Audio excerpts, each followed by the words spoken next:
my grandma might either get the biggest kick out of this video or she might side-eye me a little bit because she's very private and she don't like her business being put out there to the public, especially on the internet for the world to see. But in all honesty, it's for the greater good, and I think we're just going to giggle about this the next time that we have a conversation. But nevertheless, my grandma had a wedding business where she did a lot of the decorations and stuff, right? And when the newly engaged couples would come to her, they got their plans of what they wanted, the cake, the flowers, all this type of stuff, how they want the church decorated, XYZ, and etc. But sometimes we all have to remember that with age comes wisdom, and she had a particular set of clients that she wasn't quite sure if they should be getting married. You know what I'm saying? Just by whether it was a bridezilla or like an ain't shit husband, it's just like, yo, are you sure that you want to do this? But nevertheless, one of the things that we were talking about was like one of her consultations, one of the people said, well, if it doesn't work out, we'll just get a divorce. And that's the whole subject matter for this conversation. Now, I'm still a young man. I'm not married yet. But I still understand how important marriage is. And to get married, you go through the wedding, you have to give each other your vows. Now, I understand I'm a nerd, and I take words very seriously. But these are your vows. From the depths of your heart, promises that you are making to this person that you are ready to spend the rest of your life with. I promise to love and cherish in sickness and in health.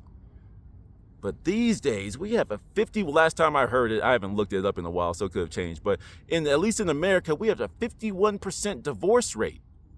So let me get this straight. You made these promises before your friends, family member, and before God, more importantly. But the second things got rough, the second one of your partner got sick, the second the money dried up a little bit, you ready to file for divorce. That's messed up. You see, a lot of people I feel like are like they're what's the word? Jumping the gun. You're dating and everything is in the honeymoon phase. You get married real quick without really having these conversations, without going to couples counseling, without learning proper problem solving skills, without proper conflict resolution and stuff. And when you see this person's dark side that either you've A, been ignoring, or B, you didn't even have enough time to see it for yourself, now, oh man, I made a mistake and now I want to get a divorce. Marriage isn't a game. And it shouldn't be a business. A lot of people, a lot of women specifically, will get married just to get closer to somebody's money. A lot of people are getting married for the wrong reasons. A lot of people, young men, you're just marrying someone to make your parents happy. If you're getting married, you need to love that person. And in all actuality, yes, of course, you're supposed to help one another grow. Throughout life, throughout, the rest of your life, you have to learn that you are accepting that person's past, present, and future. But a lot of you will get married and you find out that homegirl had a past. And you be like, oh my God, I didn't know that about you. I can't marry you now. No, you're locked in, as you should be, because you have created a vow, a promise before God to stick it out with this person. You better work it out. And I can understand someone completely flips the script and they start beating on you. You know what I'm saying? They start treating you negatively. They're talking you down. They become extremely controlling, and not in the sense of like a husband, protecting his woman and all that type of stuff and having the leadership role in the relationship. But I mean, like, you can't talk to your friends no more. Oh, you can't do this no more. All right. You know what I'm saying? You completely flip the script. That's not the person that I married. But at the same time, I'm sure that there were signs there. Now, life can happen, whether it's a loss, that, a great trauma that puts someone in a dark place, and there's like a time where it says, yo, I've done everything I could. This person is gone. The person I married is now gone. So like, I get it, but that's the extreme circumstances. Some of y'all can't agree what to get for lunch, and that's enough grounds for divorce. A lot of you can't agree on what house to build, what outfits to wear. Y'all be breaking up over stupid stuff because y'all are looking at marriage, that commitment before God, as the equivalent of you just dating.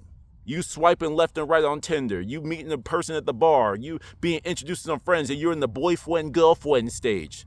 And y'all think boyfriend-girlfriend is the same as marriage. Yo, listen. If you are going to make a promise to someone and break it that frivolously, you shouldn't be getting married.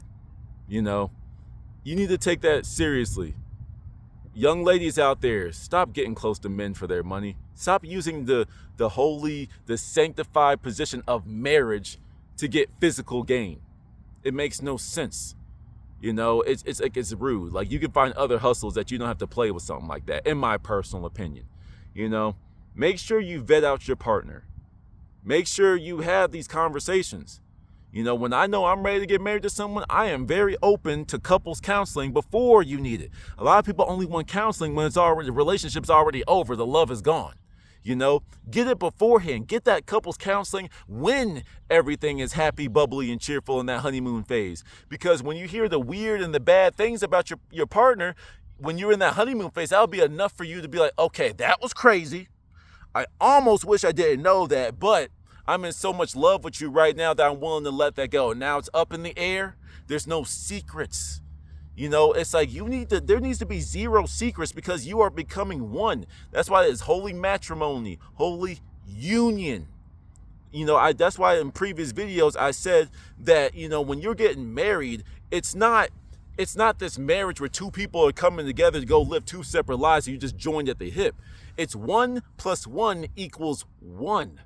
You see what I'm saying? And then when we get biblical with it, the only one there is God. So that's why, you know, it's all important. But nevertheless, too, it's like it's the joint and getting spiritual with it. You know, we got religious things, but then getting spiritual with it. It's the divine masculine, the man, coming together with the woman, the feminine, the masculine and the feminine coming together to create something new. You're going to break that up over something as frivolous as a little argument, a little tiff, a little this, that, and the third, a little bit of money, a little bit. Come on, fam. Y'all playing with something. Y'all doing something so grand and letting it be ruined by something of the earthly material realm. Some of y'all need to be more mature. That's all I'm saying. And then the fact, and this is actually like a funny post that now that I'm talking, my brain is just going. I saw a post this morning on Twitter, X, whatever you call it. And they were like, yo, if you are in your 50s, y'all need to stop getting divorced. Because in all actuality, why would you? You're in your 50s. Figure it out. You know what I'm saying? Y'all need to learn. This could be a whole nother video I might make, actually. But it's like, y'all need to learn new ways to love one another. Okay, I'm gonna be petty. You know what I'm saying? It's like, look, fam, it's like the titties ain't as perky anymore. The butt ain't as firm. You know what I'm saying? The sexual prowess that he once had, that he was always ready, good to go, that changes over time. And if your love is strictly the physical, then your marriage is going to fade away because beauty fades. That handsomeness fades. You need to start to love the fact of how she cooks her food. You need to love the fact that he was always going to be there to defend you. You need to see the way that he plays with his children, with your nieces and nephews. You need to understand how the way that she takes so much time and pride getting ready in the morning. You just need to sit back and observe her. You know, you need to see all the different changes.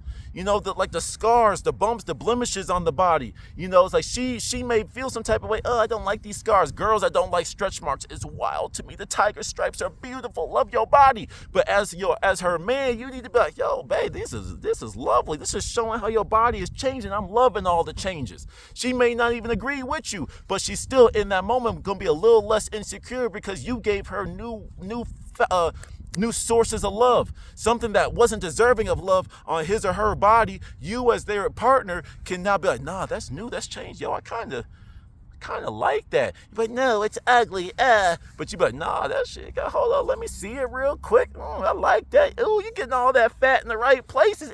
Fat. Nah, girl, I like that shit. You see what I'm saying?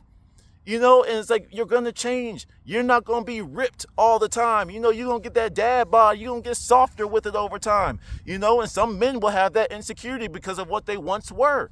You know, ladies, you know, it's like, okay, more so like with the looks, women have different senses of what's attractive because certain events, certain conversations I have.